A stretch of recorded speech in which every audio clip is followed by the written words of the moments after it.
which is available at dailywire.com/shop, by the way. Great deals running. Pairs very well with a Mayflower cigar for the 250th. Do we have our first guest, Cameron? Let's bring him up. Cameron. Thank you, sir. Okay. Now, do you know the rules? I think so. We're losing cards left and right. Okay. I don't really know the rules, even though it's my own game. The way this works, I will pick a card, I will read the prompt, then you have to guess how I would answer. And if you guess wrong, we lop off your head. Are you prepared? Yes, sir. Okay. So the first prompt, Truman was right to drop the atomic bombs. How would I answer? Oh dear. Do I flip this? Or just... I'll put my answer down. Let's see.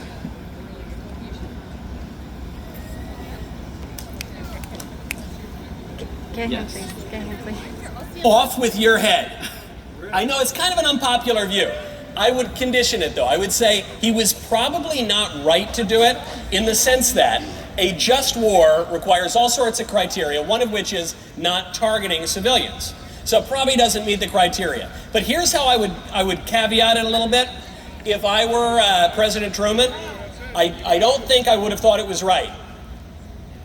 I might have done it anyway, but I'm not totally sure it was right. So you're down one. Okay. Are you ready for your next one? Yes, sir. King George III was not so bad. How would I answer? Well, it's kind of a hard because it's like a negative. It was not so. Yes, he was not so bad. No, he was not so bad. Okay. Yes, not so bad. He was not. Why would I say that? I would say the biggest problem was Parliament. King George was sort of just there, whereas Parliament was making decisions to tax the colonies. They were the bigger problem, in my opinion. That's a very educated answer. It was all Parliament's fault. They really started it in 1688 with the so-called Glorious Revolution. We don't have to get into that now. But you're right. And the other thing about King George, do you know what King George said when George Washington retired his military commission? No, sir. He said, according to the American painter Benjamin West, he said that if Washington resigns his commission after the war, he would be one of the greatest men on the face of the earth. That is a great man. Yes, I agree. What's your opinion of King Charles III? A little lower. Is it because he's selling the whole country out to the Muslims? Yes. Okay, I mean, all right, some people even say he is a Muslim secretly. Could you imagine him in like one of the turbans or something? That would be hard to imagine. Okay, let's do one more. Yes, sir. America should add more states. Yes. I would say no. You only got 1 out of 3 right, which would put you, if you were a baseball player, that would put you in the Hall of Fame. There you go. I think we should add more states. Really? Yes, Why? one in particular. I think we should add, everyone talks about Greenland. That'd be fun. Puerto Rico, I'm not so into. Venezuela, I'm not into that one either. Just get the oil. Canada. Iran, not looking great. But the one state that I would add, Cuba. And the reason I would add Cuba is so that I could get some of their delicious tobacco and blend it in the Mayflower cigars. It's a very self-interested view. But America's been growing from day one. I see no reason to stop it just because we made it to the West Coast. Yep. I mean, then you have trouble with more Democrat senators. Yeah, well, no, but that's the other great thing about Cuba, because I agree. You don't want to add any more, but the Cubans are like the only conservative country in Latin America. So I'm into that. In fact, a lot of my view on Latin American immigration is it comes down to adding more Democrats, but the Cubans get a pass. All the rest of them have to go back home, but the Cubans get a pass. Now, are you local here? Yes, I've just recently moved from Texas. From Texas? Yes, sir. How do you like it? Not as good as Texas, for sure. Yeah, what brought you out here? Job, so that was God's plan for me. Are you so working in politics? I do political fundraising. Political fundraising, and you're a huge Democrat, I assume. No, sir. No. Are there any Democrats at the America 2? There's one. We got one. We got one. We should. Do you want to play the yes or no game? You're up. All right, let's do it. We're getting a Democrat contestant. Cameron, thank you very much. Good to see you. Absolutely. Can I grab a picture of you? No way. Yes. Okay.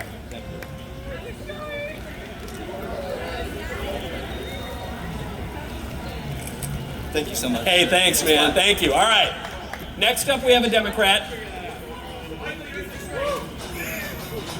Oh, hey.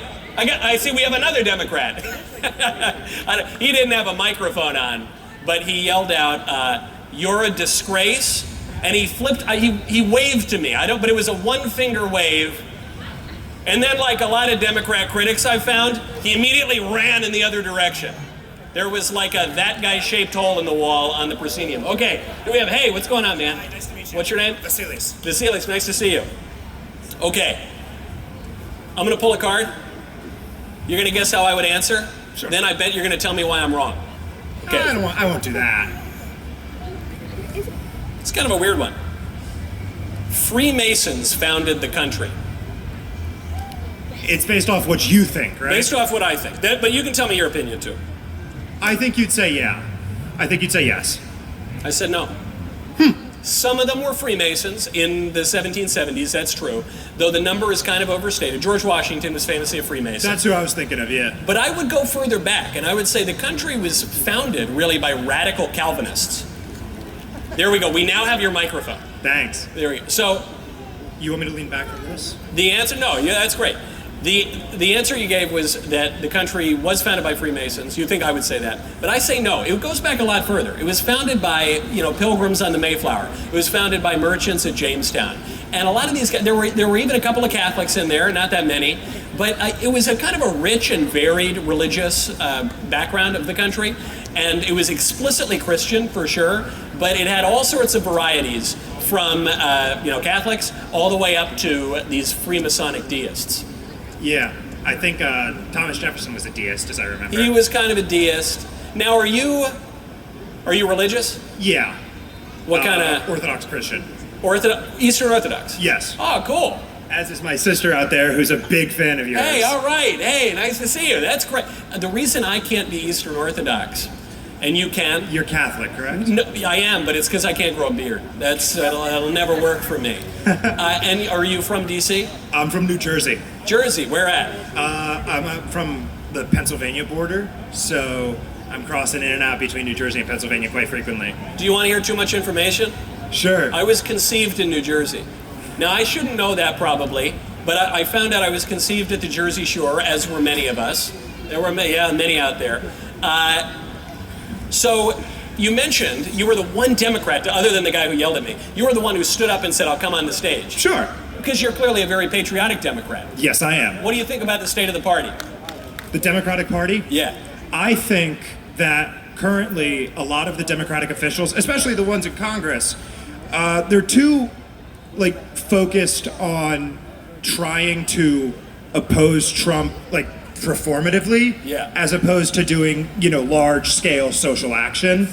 And I also think that our current Democratic Party is too reluctant and hesitant to take on the issues that a lot of the base supports much more to the party elites from New York State. I totally agree with you.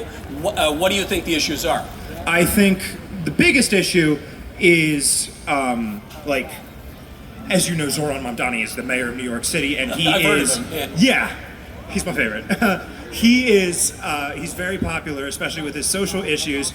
But a lot of those mainstream Democrats, like Chuck Schumer and Hakeem Jeffries, were just so hesitant to endorse him, even though the party base in the state of New York wanted him to win a lot more than Andrew Cuomo or obviously Curtis Sliwa because he's a Republican.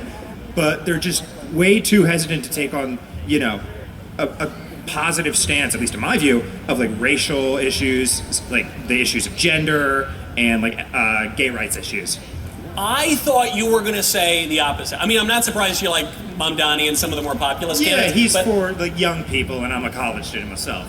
I thought you were going to say that the problem with the Dems right now is they're not focusing on meat and potatoes, labor issues, wages, health care. I think that too. I think that, like I said, I'm so sorry to interrupt, by the way. Please. I think that we're too single-minded on trying to oppose Trump, which is what the opposition party in any country should do, is oppose the current party in power. But we're doing it in such a manner where there's not any feasible action, as opposed to just we're going to put out a strongly worded letter, or we're going to put this on Instagram or So Twitter. then what do you want on the issues you talked about? Racial issues, gender issues.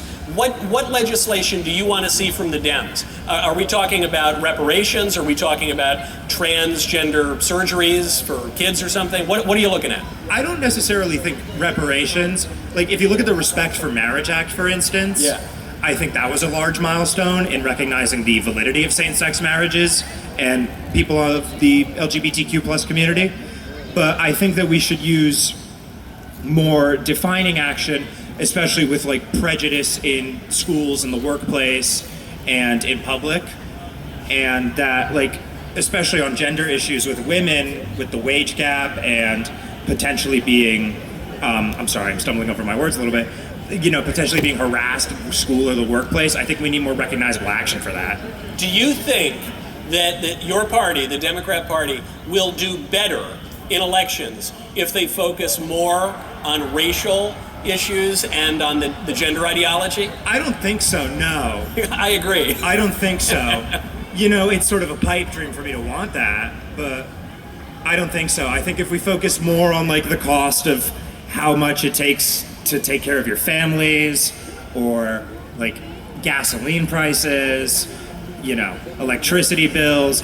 I think the biggest things that we have right now are affordability and making sure that people are able to keep or get a job.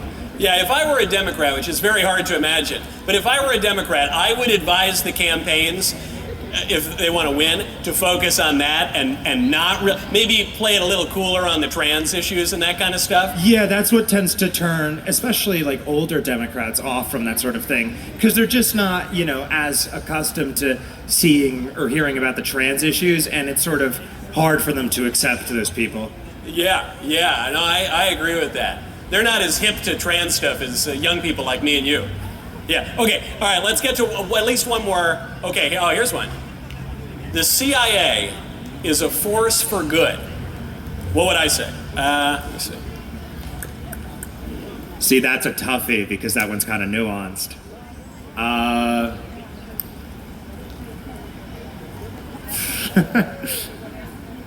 have a feeling that you would say no.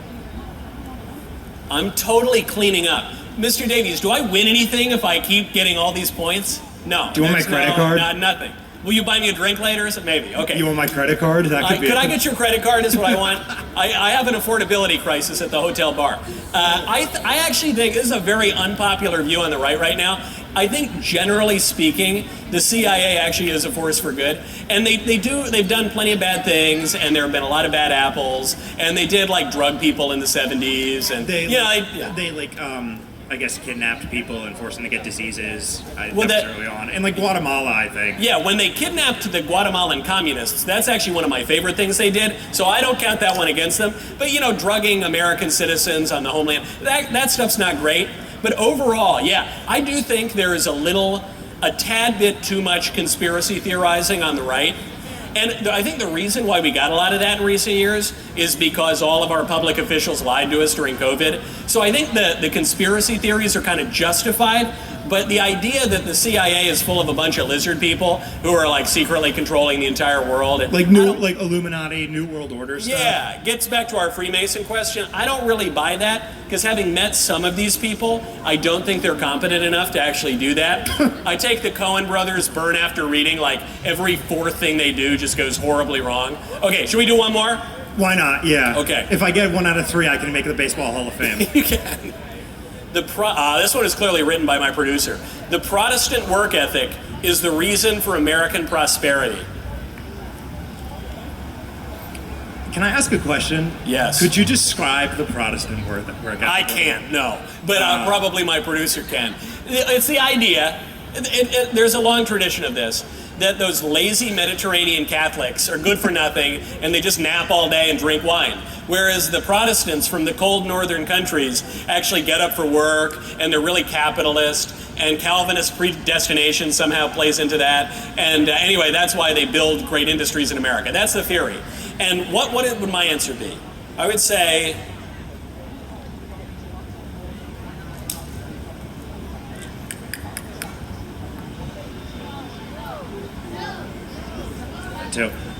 again, since you're Catholic, I feel like you would say no because that kind of digs at your religion.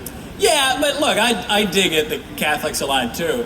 I would say no, but the only I think the Protestant work ethic did actually contribute a ton to American prosperity. I think so too, especially but because like we were kind of a Protestant nation to begin with, and especially with our leaders. Some say, but I think it does because the Protestants are kind of more get up and go when it comes to capitalism. They are. There's no doubt about it. Oh yeah. The only reason I would hesitate is that I think that the real reason for American prosperity is because the founding fathers, they gave us this brilliant revolution that was not really a revolution. Even at the time of the revolution, you have guys like Edmund Burke, the founder of Anglo-American conservatism. Edmund Burke arguing in Parliament, saying, guys, the Americans, they're not radicals, they're not revolutionaries. They just want their rights as Englishmen. They're asserting themselves in their traditions. They want to maintain their way of life. So in a way, the American Revolution is kind of like the anti-revolution. It's like a counter-revolution. And then when you look at the roadmap, the DNA of the country and the Constitution, it's this beautiful separation of powers, this balancing of the judiciary and the executive and the legislature in a way that I think is actually in accord more with Catholic teaching and natural law. So I don't want to kind of be guilty of historical revisionism, like we was the founders or whatever, but like in a weird way, the American blueprint is deeply Catholic, even though a lot of the founders were not totally aware of it. Am I trying too hard? Not really. I kind of get you too. Okay. I think that like a lot of the especially since the American Revolution was not your typical revolution, a lot of the revolutions that you end up seeing throughout history are more like class revolutions. Yeah. Whereas the American Revolution wasn't a class revolution. I mean, it was, but the founding fathers were already in like kind of entrenched aristocracy in the United States, but they weren't nobility. They were entrenched aristocracy, whereas in like the Russian Revolution, it was the local workers and the peasants going up against what was the nobility and the aristocracy. Totally right. So if you're a Mamdani guy, that means you probably want that other kind of revolution. You're not as much... I think that if we wanted a revolution in this country, we should do it bloodlessly because everyone in this country deserves a fair America. That's all right. Well, I'm glad I'm not going to spill any blood. Thank you very much. Good to see you. Happily. Let's do it. Do we have any other volunteers? We've got a bunch. I want the youngest person out there. Yes. The phone's dead. Come find me later. And now that you told me you're not going to kill me, then it'll be a bloodless photo. Come find me afterwards. Just watch. Okay. Let's just see how it plays out. One of my absolute favorite things is when I go to an event and someone who's like 10 years old walks up to me and says like, I love watching the show. And I say, this is indoctrination of the best kind. So do we have our guest?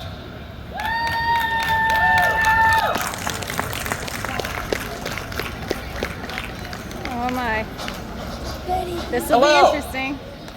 What's your name? Elizabeth. All right, have a seat. Elizabeth, I love your hat. Thank you. Elizabeth, I know a lady never tells her age, but how old are you? 10. 10, I called it. Wow, that's crazy. That was like Babe Ruth calling his shot. I totally called that. Okay, do you know how to play? Yes. Okay. I'm gonna pull a card. You have your game piece there. Yes. America should take over Mexico to restore law and order. What does a 10-year-old girl in a MAGA hat think that I would say about that? No. Totally nailed it. Absolutely. It's like all of the wisdom of the crowd is just in you. Why not? Because Mexico is not really the sort of thing that you kind of want. I agree. I totally agree. And it's not really in the USA. Yeah, it's like below us. And what a beautifully articulate way to put it. Mexico is just not the sort of thing that I want. You're so right. I don't even really like Mexican food. Okay, do you study history? No. No. What? And yet What? you have a better sense of history and politics than most university graduates. Yes, That's great. you do. Okay, next one. Baseball is America's pastime. Yes. Yes. Unbelievable. Brilliance. Why? Because Babe Ruth or Jackie Robinson that said baseball is life or baseball is America. It was a really famous sport that time, and it was one of the first ones, and they really liked it. So true. Yes, it is America. Unfortunately, today, now that we're a big decadent empire, people like football and stuff more than they like gladiatorial combat. Some of which we saw on the White House lawn not that long ago. They like that more than baseball because baseball takes a long time and it's kind of boring and it's more cerebral. But baseball is a way better sport, and it's America's pastime. Maybe in the past, but I think to restore America to greatness, we need more baseball. Should we do one more? Yeah. Okay. Okay, well, this one providentially pertains to young women. The Salem witch trials did not go far enough. Oh no. What would I say? The Salem witch trials did not go far enough.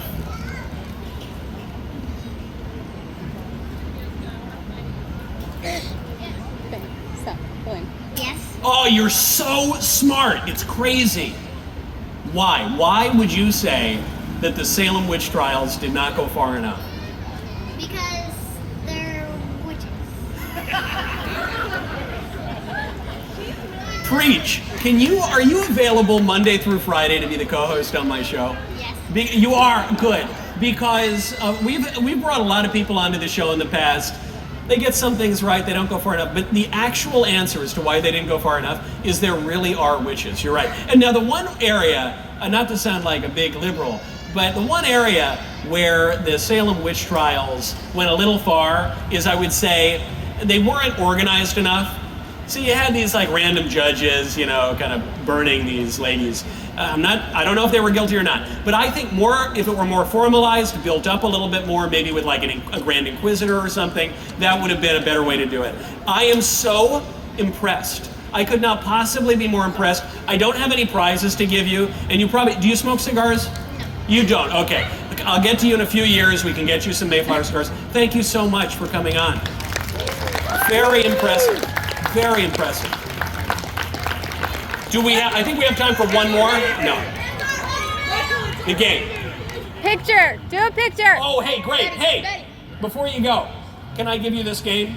My mind went straight to giving you tobacco. But no, the game is better. Thank you. You won. You totally won.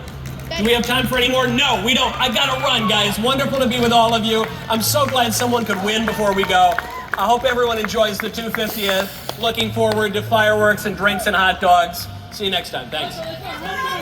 It's your honeymoon? Hey, congratulations.